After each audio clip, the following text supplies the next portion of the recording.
The Detroit Lions were straight up a disappointment. They were a disappointment by many standards, their own standards, by the media standards, and I would imagine that even the fan base is shocked and stunned at how much they fell from being a 15-win team and dominating the NFC North all the way to 9-8 and last in the division that they dominated for 2 straight years. Missing the playoffs, I would imagine, was not on their bingo card. As a matter of fact, as a person who had them not just making the playoffs, but winning the division outright, I was completely stunned at the regression that took place on both sides of the ball. And it's going to be a busy offseason for the Detroit Lions if they want to get back to the level that they want to get to. And I'm not talking about getting to the playoffs and making it to the NFC Championship Game. I'm talking about winning the entire damn thing. First of all, what went wrong? How did the regression of the Lions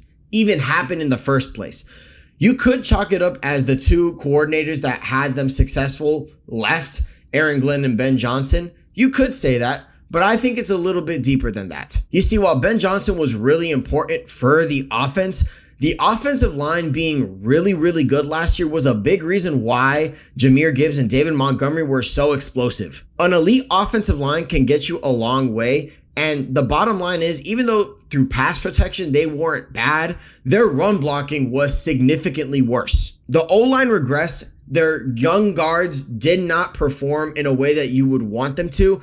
And the vets ended up taking a step back. Specifically, Graham Glasgow was a huge disappointment in comparison to years prior. He finished 32nd out of 37 centers in the NFL in PFF, and more on him in a second. Now, Jahmyr Gibbs had another solid year, but there were a lot of games where he ended up not being as productive as we all thought he would be. And the run game in general this year was not as productive as last year. They went from 6th in the NFL to 14th in the NFL in rushing offense, which is a far fall from grace. Considering last year they were, you could say whatever you want. I thought they were the best rushing attack. I know statistically it says that they're 6th. I thought they were the best outside of maybe the Ravens. But that goes to show how the lack of experience in their guards and the regression from their center, that goes to show how important offensive line really is when it comes to run game, because quite frankly, it regressed this year and the offense followed suit. The offense wasn't as explosive or as powerful as it once was. The defense was also below average once again. Last year, it was mainly because of the fact that they didn't have a good pass defense. But this year, it's because of the fact that they were both mid in terms of pass defense and mid in terms of rush defense. Last year, they were a really good run defense. Ali McNeil really held it down along with DJ Reader. This year, it was a little bit different. Ali McNeil took a bit of a step back. He was in and out of the lineup, and DJ Reader was okay at best. And even though Jack Campbell was really good, as far as I'm concerned, he was all pro good, I believe, Derek Barnes and Alex Anzalone were subpar to say the least. So how do we fix all this, right? How do we go from 9-8 all the way back to Super Bowl contenders? Well, it really starts off with the offensive line. What made the Lions dangerous in the first place in the past was the fact that their offense was so high-powered and the fact that their offensive line was really, really good. As far as the guards are concerned, Mahogany and Ratledge were not terrible. They were solid at least. But in terms of the run game, they were subpar, which led to a subpar run game in general. You have to trust that they take their leaps. You have to trust that they're just young and learning.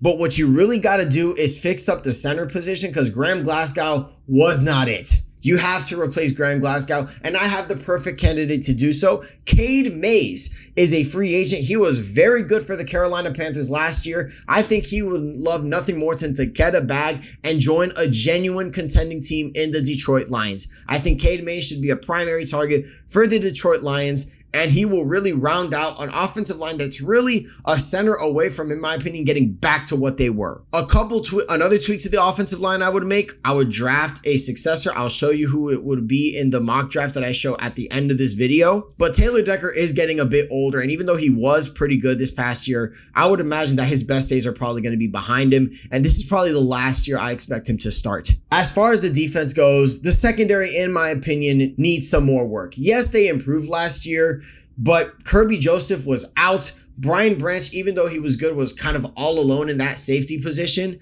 And in particular, the corners. Oh my goodness. The corners were subpar to say the least. When you have DJ Reed, Terrion Arnold, and Amik Robertson as your starting corners, I mean, good luck if I'm being completely honest. I think the goal is to sign a corner and also get some corners via the draft in the mock draft. I will show in a second. But the corner I would like for the Detroit Lions to sign is Alontae Taylor. He had a great year for the Saints last season. I think he'll get paid a pretty penny. And I think he can be a cornerback run and get DJ Reed back to being the secondary corner.